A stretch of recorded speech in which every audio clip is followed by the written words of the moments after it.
Hi, everybody. Welcome back to episode number 4 of the Dreamcatchers podcast. Well, I will be interviewing my girl, Shiquita Pratt. She will be informing you guys about her organization and telling you a little bit about her coming back from being a felon, a success story at its best. Thank you. Hope you enjoy. Hey guys, I am Joey and I am the founder of Dreamcatchers, a nonprofit organization that is directed to incarcerated and previously incarcerated single mothers. This is our 3rd episode. I'm super excited because I just found out I got my homegirl with me. Would you like to introduce yourself? Yes. Hi, guys. I am Shiquita Pratt. Who I am a wife, a mama, and all that other stuff that goes along with it.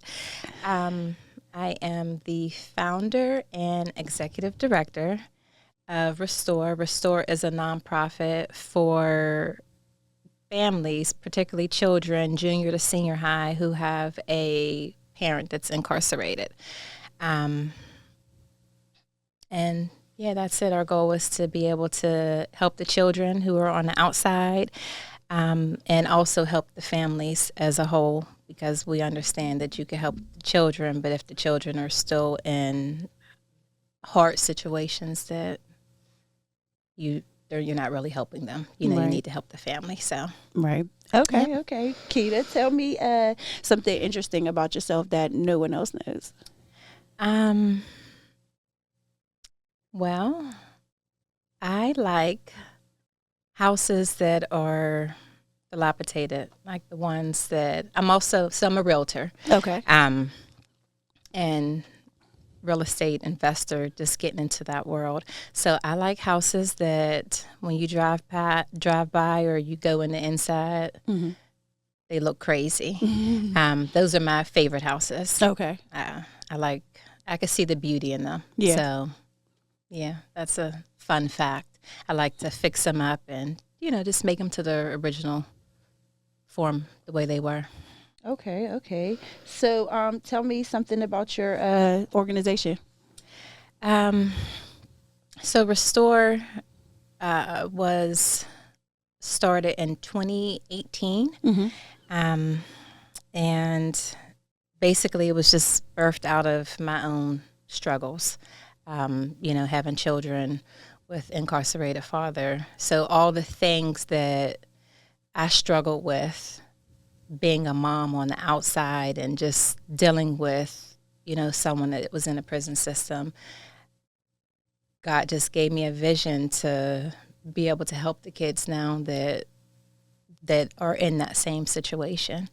So we do mentoring, field trips, conflict resolution. I feel like that's a big part of it. Mm-hmm. Just helping them to be able to navigate through life. Mm-hmm. The goal is to be able to facilitate some sort of counseling for them, mm-hmm. so where it could be like a one-stop shop. Mm-hmm. And there's so many things, like we do toy drives, and just basically help meet needs. So wherever the needs are, we'll be meeting actually, hopefully starting in February. We used to meet once a week, faithfully, but whenever COVID happened, it seemed like, things just got crazy. Right.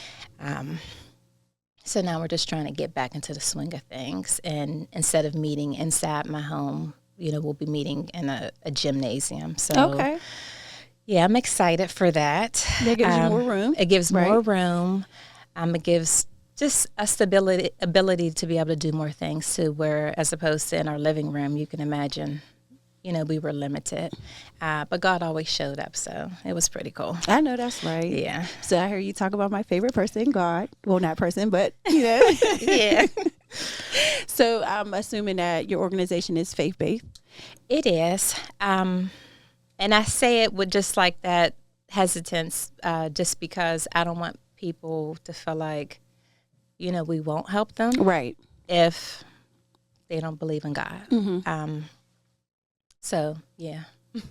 Well, I mean, I understand the hesitance, but like you said, the offer is still there for them to come and join, right? Yes. And they just need to know that the Spirit might show up. At any given moment.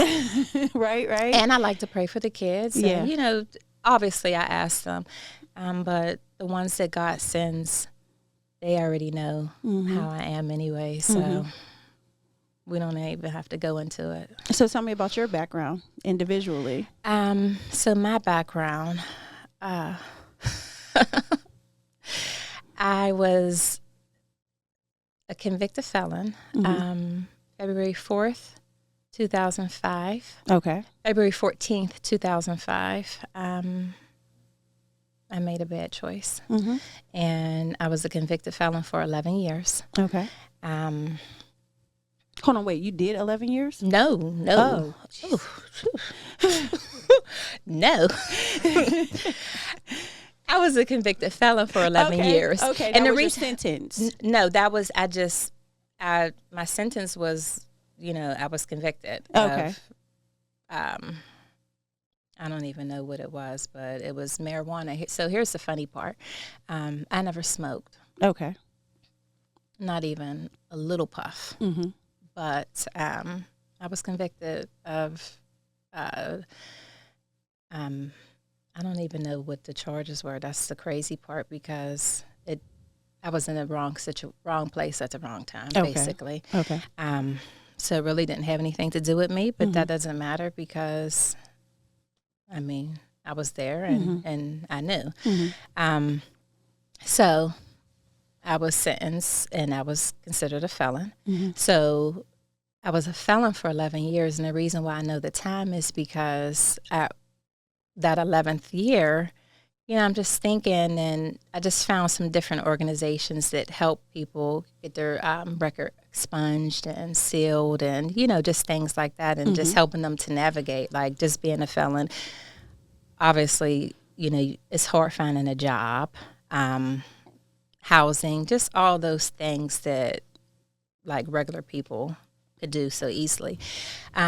So I found someone that was just talking about, hey, there's people that get their records expunged and things like that. So I looked it up online, and my conviction actually was not in Pennsylvania. It was in Ohio. Okay.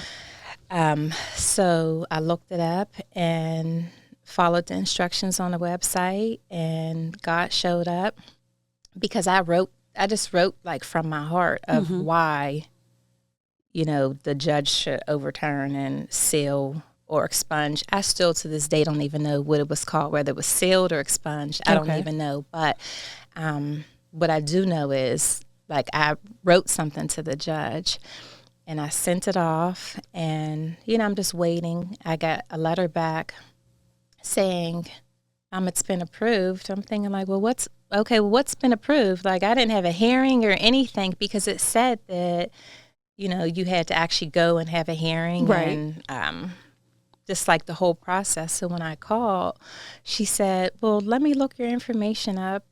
And she looked me up, and then she said, wow, I've never seen anything like this before. Like, you didn't have to come down here and have a hearing or anything, but the judge just approved it. So I would give it 30 days before you apply for anything, but your record's clear. Like, what? Amen. Amen. We already know what that was. Yeah. I said, questions asked. Right? I said, no, I did ask. I said, so wait, you mean to tell me, because I had to be sure. I said, so you mean to tell me, like, I can apply for all the things and it like my record won't come up, like I'm no longer a felon. Right. Like, I can apply for a license to carry. I'm like, I'm asking questions like, I know you definitely. She said, yeah, I will give it 30 days though, to make sure all the paperwork's processed. And here we are. So okay, tell me about when you started your nonprofit and how you got it going. So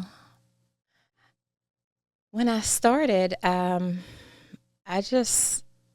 so God gave me the idea. Basically, like, hey, this like it's time to be able to time to do something with your pain. Right. Okay. And the name Restore came, Mm-hmm. and obviously that Restore was just restoring families, restoring hope, restoring joy, restoring love, restoring peace, just restoring all the things that I felt like were taken or lost, maybe I should say, whenever you're dealing with situations like that, because it's a whole process of going through that process. It's a whole, it's hard, I should say, just on the children, going on visits and Christmas and birthdays and all that stuff that comes with that world that I don't think people really understand. Unless they've actually experienced it. Right. So I started the program and just really talking to people, and based off of that, kids would just, like, they just came. Like, it was so organic, like it just happened, if that makes any sense. Like, I didn't really do much, but except, paperwork and things like that, just really getting the foundation stuff, but it just happened, and kids just came, and I would just get ideas like, okay, well, where was the hard part for me? Okay, Christmas was always a struggle. Birthdays were always a struggle. So how can I help these families to be able to just meet a need? How can I help these kids to be able to make it more joyful, or, just better for them to process, what they're going through. So it just became an outlet for them to be able to talk and have common people, kids that are experiencing the same thing that they're experiencing all together. Right. Or talking to the moms or the grandmas, whoever were the guardians of the children. Like, hey, I understand. Like, I understand. What that process and what that looks like. How can I help you? So that's one of the questions I always ask people whenever they fill out the form, like for the toys. How can I help you? What needs do you have? Right. Because everyone has different needs. Right. So what needs do you have, and how can we help you? But it's nothing like having someone who understands your situation, right? Absolutely. And you can basically lean on each other and share your pain, but also share your goods as well, right? Right. And bounce off positive energy to pick each other up, because you're basically at a low state, right? Right. So yeah, that's definitely a good thing. I'm so grateful for your program, honestly. You said you have how many children? Five. Okay. 5. And what are their ages? 26, 22 and 10 days, 18 and 10 days. Told you they have the same birthday. You did. Aquarius. 12 and 19 months. Okay, congratulations on all of them. Thank you. When you were convicted, did you have any of your children, or some of them? I had 2. I had the 2 older ones. Okay. Yeah. Were you incarcerated at any point? Only for a few days. Okay. And them few days felt like, at least to me, it felt like just the end of everything, because I was really in with everybody else, like people that, like the women that were there for a year, 2 years, or whatever it was. Jumpsuit, bed, food, and going to the bathroom in front of a whole bunch of women. Yep. Yeah, it was a whole different process. And calling home. Well, home was, calling my mom, basically. So, yeah, that was the first part. And then whenever I got out, because my parents had to put their house up, because, again, I was out of state. So they had to put their house up in addition with money, just for me to get released. And when I left and came back for another hearing, it was considered an indictment. So then they arrested me again. Oh. Yeah, so my mom's there, so you can probably imagine how that was, Yeah. Just for my mother. Yeah. What we thought was a court hearing actually was not a court hearing. So she was there, and they arrested me again, and I was there for just a full day. But that within itself was, I feel like, one of the hardest things, because the whole time I'm thinking about my mother driving home.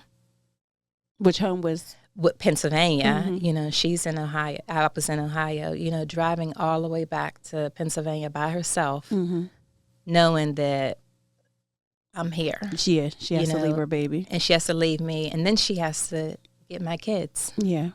So, yeah, that was a whole process. And now, we're at this point. So it's like, thank you, Lord, for getting me through that, and for my mom, and I know we were talking earlier just about the moms. Moms know. Yeah, they do. They know. They know. And she knew, and I didn't listen. So. I told you, my mom told me some things. I didn't listen either. No. I didn't listen either. We actually share some experiences. Before I get into that, let me ask you. So, how did you explain the situation to your children? Like, did you tell them right away? Like, did you wait a little bit and let them know down the road, like, hey, mom got a felony? Like, how did you go about that? Did you do it at all? So, I did tell them, but they were a little older. Okay. Whenever I told them, and I still have a 12-year-old. So the 12-year-old doesn't know as much, but he does know, because I feel like it's important for him to understand. He's a young man, a young Black man, and he needs to understand, just the actions and how your choices can impact not just you, but the people, that you love. So my older children really are, they're privy to my background and just the things that I've gone through, because unfortunately there was other things, that was the major thing. Right.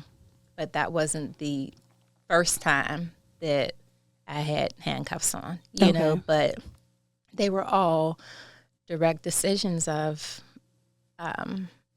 people that I chose to be around. Yeah. And based off of my choices and people that I chose to be around,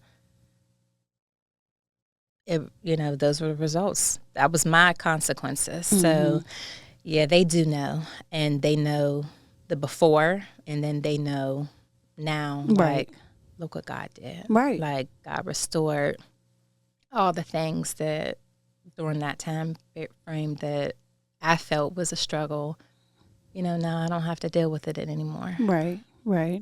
So I bring that up because, like I said, we share some experiences, and my experience and my reason for starting Dreamcatchers was because I was incarcerated. I did 13 months.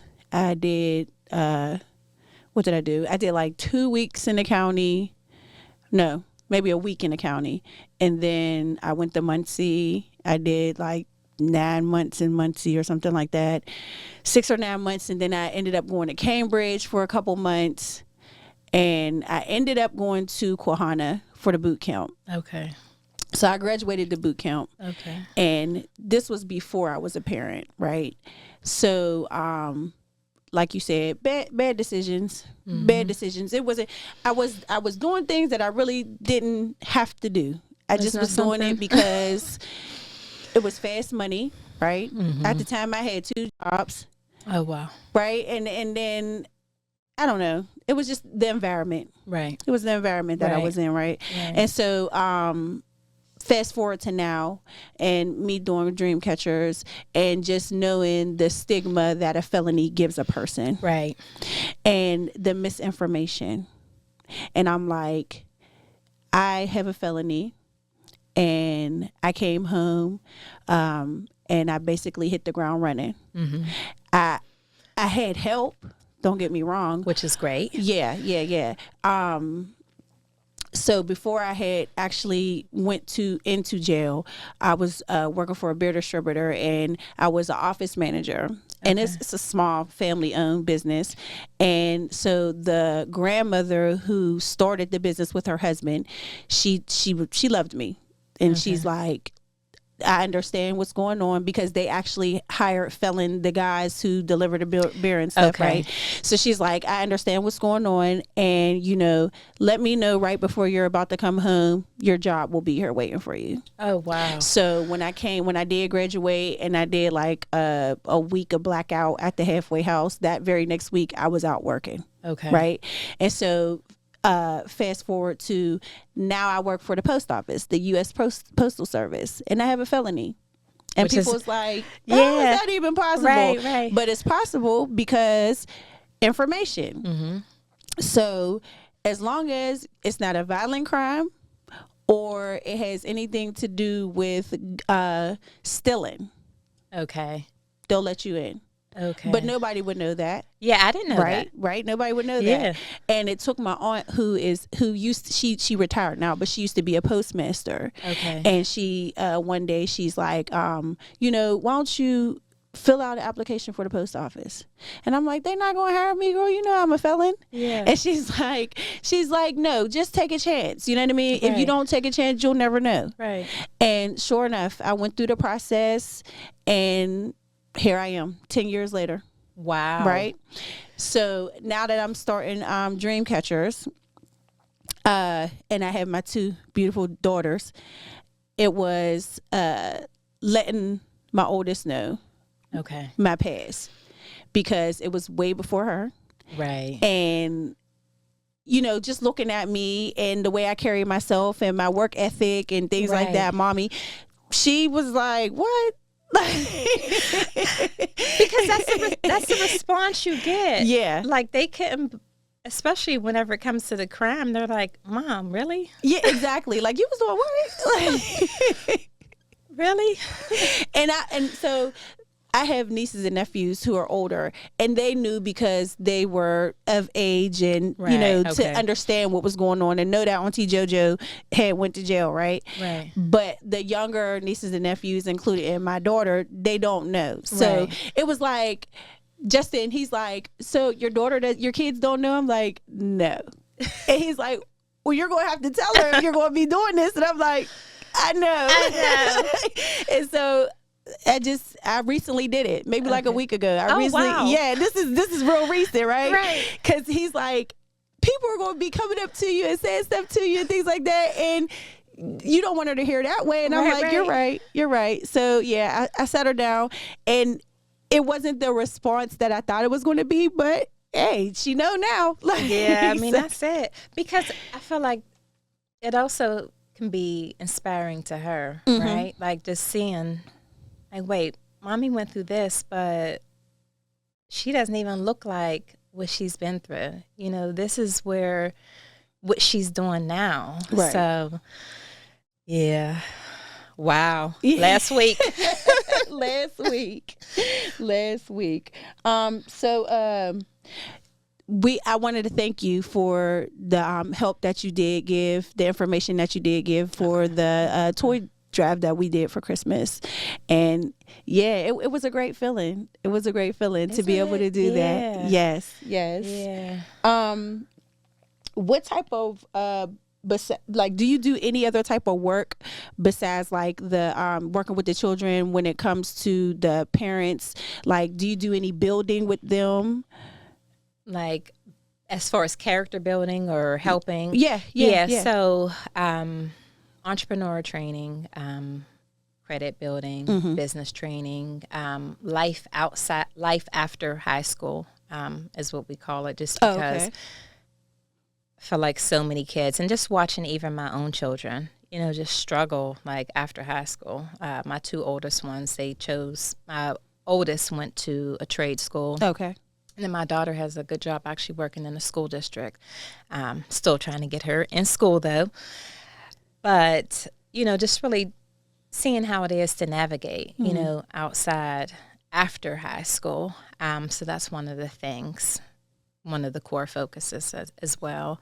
The entrepreneur as well, just because I've been, just a business owner for many years now. So I feel like that's just one of my talents, to be able to help them as well. Yeah. Because everybody doesn't want to go to school, and some people don't even want to go to trade school. So, okay, what can you do? Right. What are you good at? Right. What's your talents? Understanding credit is a big thing. Yes. Because they need to know. Don't go to college and get 1,000 credit cards. 1,000 credit cards on top of your student loans that you're going to have. Like, yes. Just really giving them life skills. So, yeah, that's pretty much it. Tell me about some of your success stories. So I have to really even just talk about my husband when it comes to that, just because he was in prison for 12 years. Okay. And as you can imagine, coming home after that, like, life was totally different from what it was whenever he went in. But just watching him now, he has a great job. He's written 2 books. He wrote a movie script. Started a business. So, just watching him navigate, through life after being in prison for that many years. Right. It would have been easy for him to do what he was doing or what he knew to do. Right. Yeah. But he didn't. So, yeah, I feel like he's like my biggest success story, whenever I see, people, men in particularly, coming home. I feel like I don't want to say it's harder for them, but it seems like it is. It's a challenge for them to navigate through life and to just earn a living. Yeah. And I even think about my cousin. My cousin did a few years in prison, and same thing. It was hard for him to just get back into the swing of things of what life was. And but he's doing it. He has a job and he's taking care of his son, and he's living the life doing something different than what he was doing before. So, yeah. And congratulations on those success stories. Yeah. During those processes of you helping those two, your husband and you said your cousin? Yeah, I didn't help my cousin, but I've watched him from the outside. Okay. Yeah. Well, during the process of you helping your husband, tell me any of the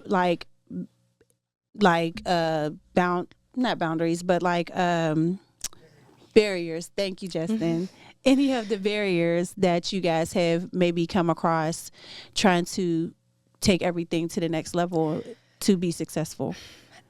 That's the biggest thing, I feel like, for him, just really navigating. And it's little things, right?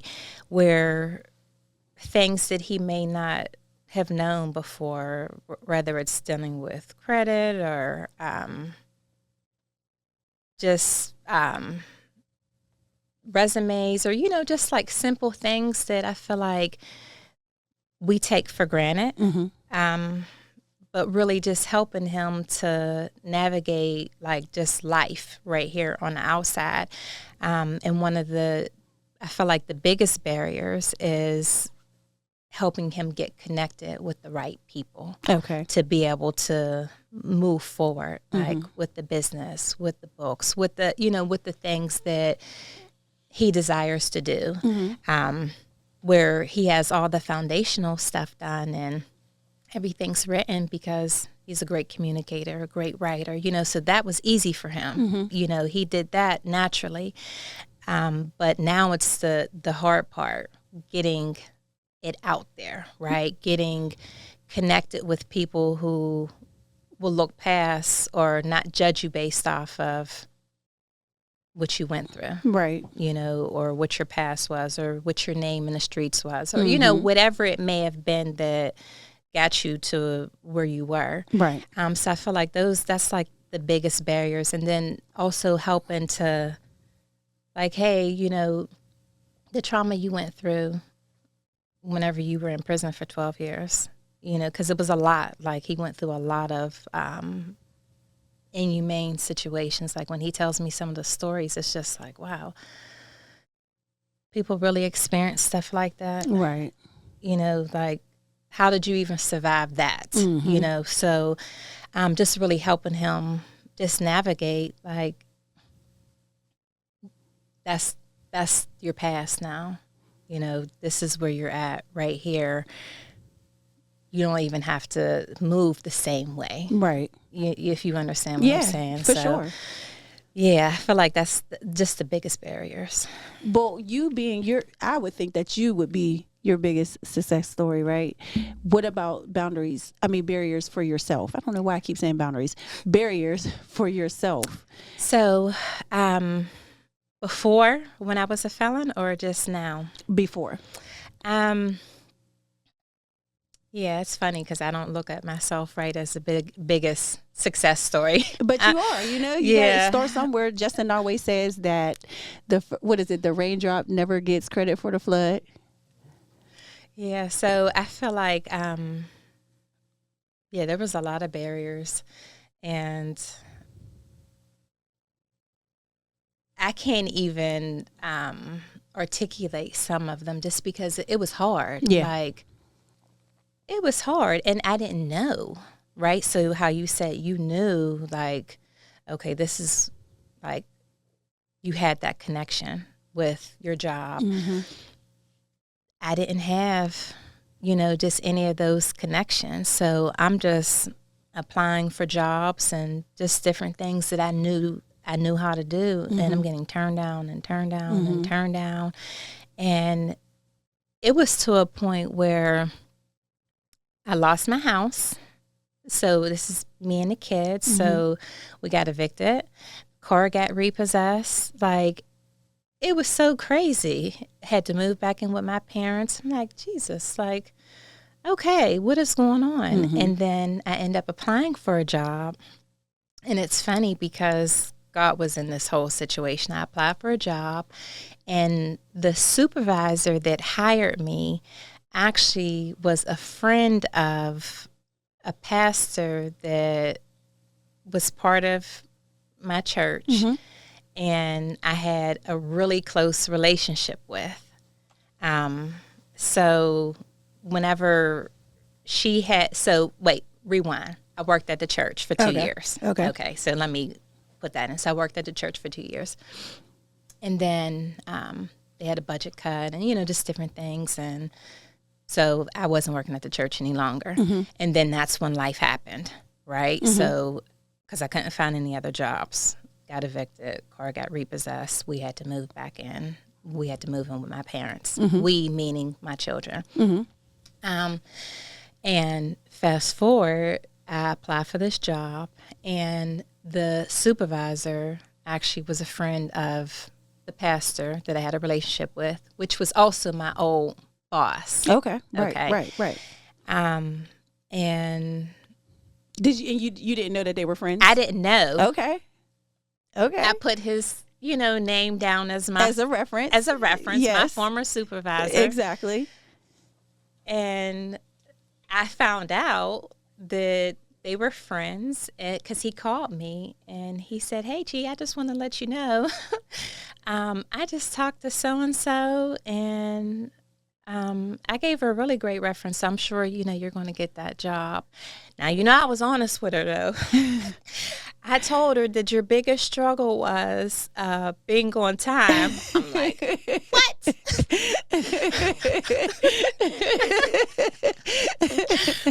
Justin tends to agree, guys. Listen, I am still working through it. Listen, nobody is perfect, okay? Okay, I struggle with it from time to time. Oh, I struggle with it from time to time. It's crazy. Yeah. Because you could be on time for things that you really need to, but then sometimes you really need to and you're still not on time. Right. So it just was really funny how, that happened, and obviously I got the job. Mm-hmm. And I felt like life was smoother after that. But it was a season of ouch. Yeah. Just it was hard because again, at this point, I got all these kids. Mm-hmm. Well, I have a whole bunch at the time, but shoot, two is a lot. so it just, I feel like it was a big dose of humility. Mm-hmm. Because going back in, and let me say this, it was a year time frame before I got that job. Mm-hmm. So I was at my parents' house for a year before I could find a new house, Mm-hmm. before I got another car, before I got this job. So it was just a year of I feel like God just really working with me and just working on those things. And I'm thinking like, what, like, okay, just when I think, I got this one in the bag. Mm-hmm. No, it wasn't that. But everything just started to line up. Someone actually gave me a car. So that was a blessing. For sure. Like, okay. And that was a woman from the church. She said, I just felt like, that I'm supposed to give you my car. Like, really? Like, you don't want me to pay for it? She said, no. I feel like I'm supposed to give it to you. So then after that, I got the job, then got the house, and yeah, things started to unfold for me. Mm-hmm. And then shortly after that is whenever Restore was started. Yeah. So, what advice would you have for someone like me who's just starting out with my nonprofit?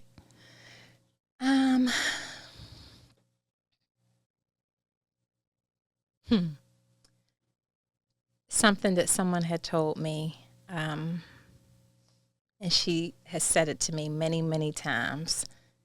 There's a good idea and there's a God idea. Okay.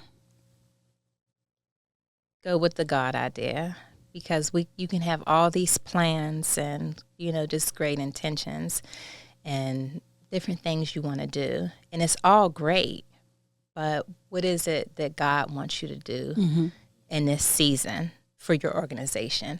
And based off of that, do that, and then God will order the next steps and open up the doors for the next God idea of whatever it is. So I feel like that's the biggest thing, because I had all these great plans, but I needed the God idea. Yeah. Yeah. That sounds perfect. That sounds perfect. I couldn't have heard it any other way. What do you see for your organization future wise? I see this building, and there's really this building that I want, and I just really been praying on it. It's still for sale. It's expensive though, but I see this building and rooms, where kids can come in after school, summertime, and just unwind and just have a piece of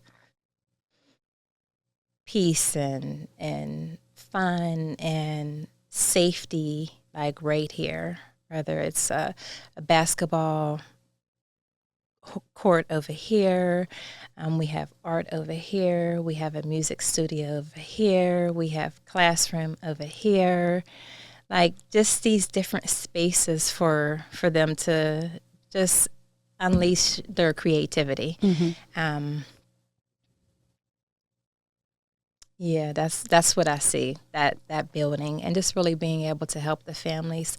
The goal eventually is I want to be able to also help the families coming out, whether it's the mother or father, to be able to provide some sort of services, for them, at some point, or at least be able to direct them to, like, hey, okay, they're talking like, oh yeah, dad's coming home or mom's coming home. Okay, well, can we have a conversation, just to be able to connect them so the children aren't in the same situation again. Okay. Well, I feel like favor is on you. I feel like it is all over you, and I feel like God is going to deliver this building to you. with a big red bow. And I feel like all those rooms are going to be filled with children, happy, running around, enjoying themselves and learning and building and loving and sharing in the same token. I also look forward to seeing it with my own eyes, and I look forward to working with you and the children, because I mean that's part of what I would like to do too, is not just help the parents, not just be of service of the parents. So I want to be of service of the children as well, right? Yeah. And I think we're on the same page when it comes to the age range, right? Okay. Because I feel like that's where they need us the most, is like preteens and the teens. Yes. Peer pressure is so real. Yes. And everyone, like between the music,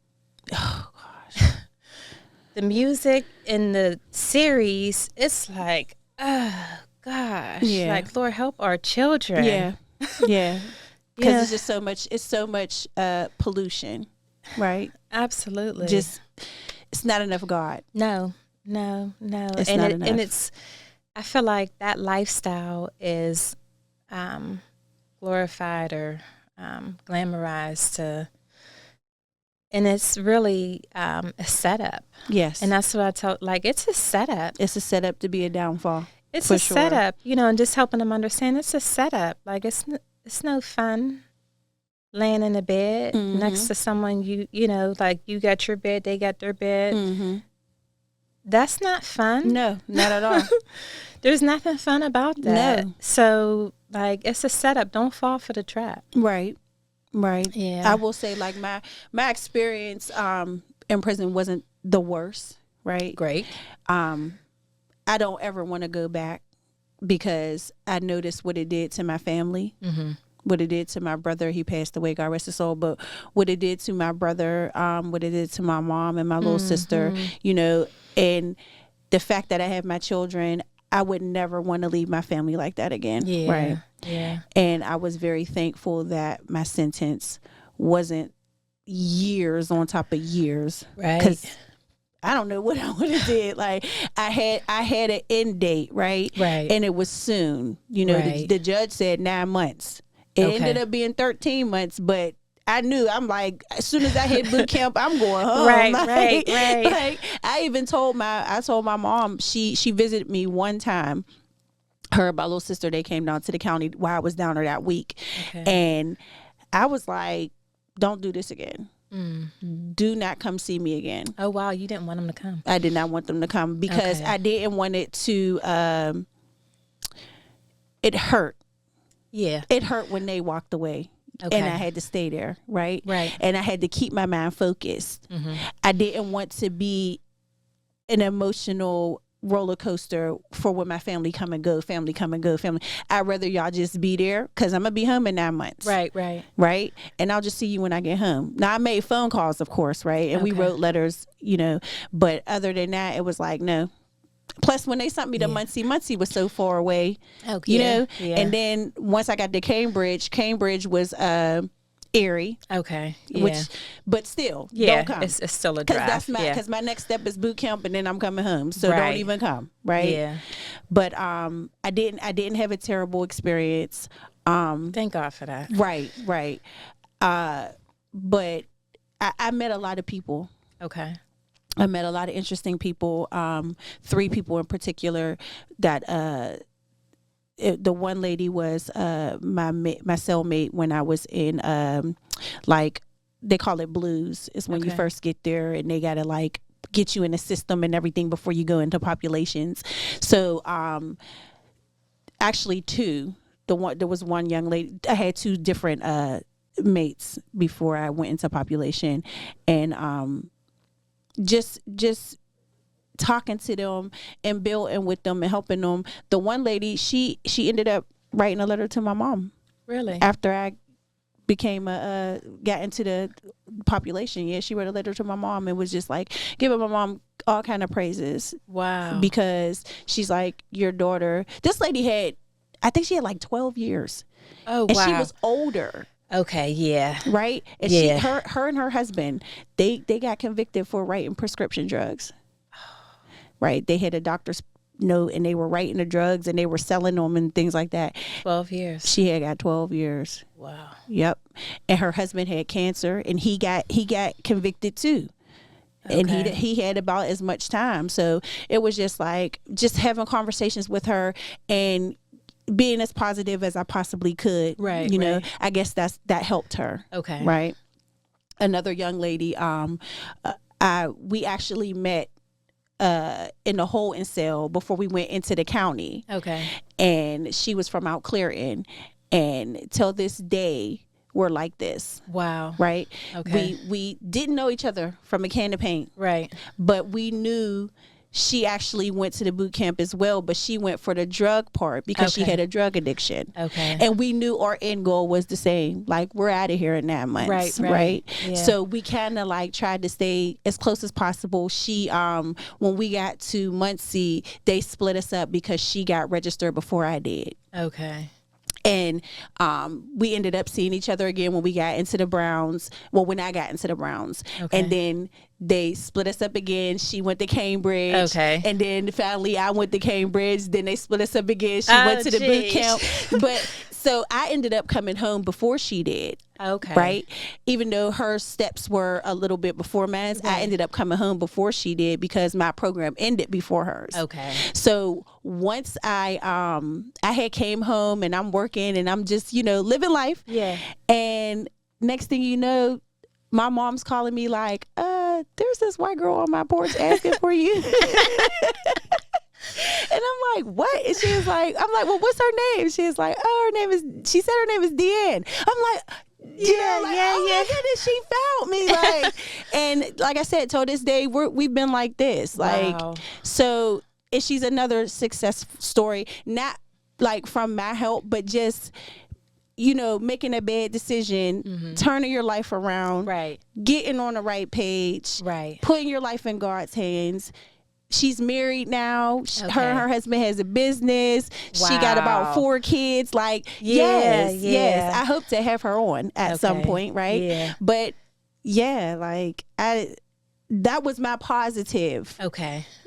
Being away. Okay. But yeah, I don't plan on going back. No. If I do go back, I want to go back because I'm going to be of service. Right. And which would be a great thing. Yes. That's what I plan on doing. Yeah. Well, I thank you so much. I really appreciate it. I'm so happy I got to see you in person. I know. I look forward to working with you in the future. Definitely. Right. And I hope to have you on again. Is there anything you want to say before we end?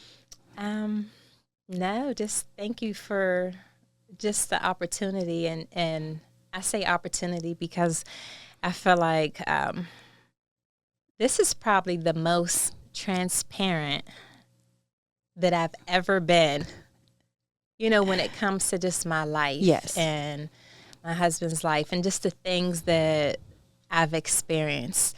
I was talking to him actually this morning and I said there was only one other time where, I shared a little bit, actually with the woman that I was telling you that gave me the advice.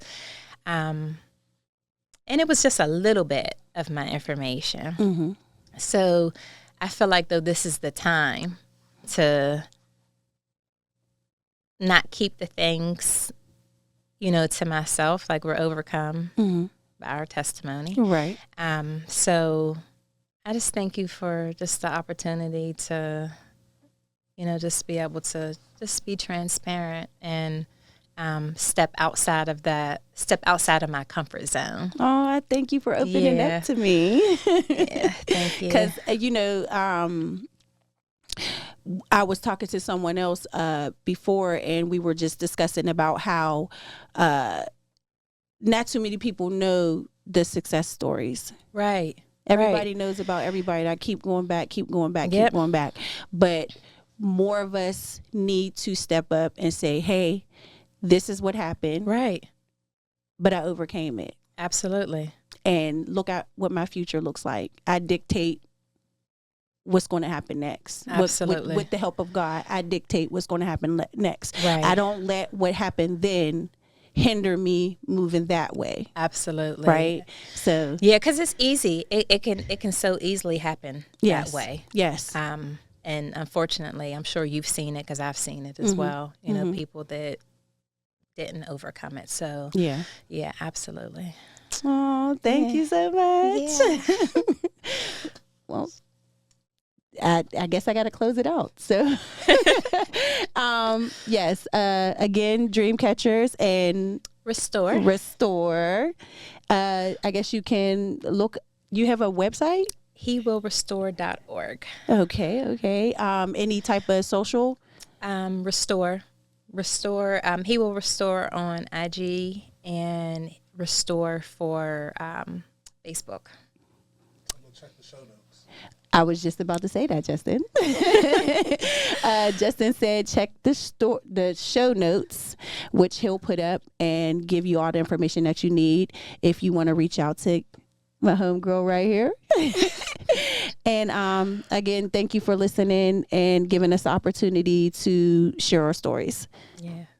Thank you so much for taking time out of your day to view episode number 4 of the Dreamcatchers podcast. I hope you enjoyed our interview with Shiquita. For more information about Miss Pratt, view dreamcatchers.org, and it'll also let you know when we will be dropping our next episode number 5.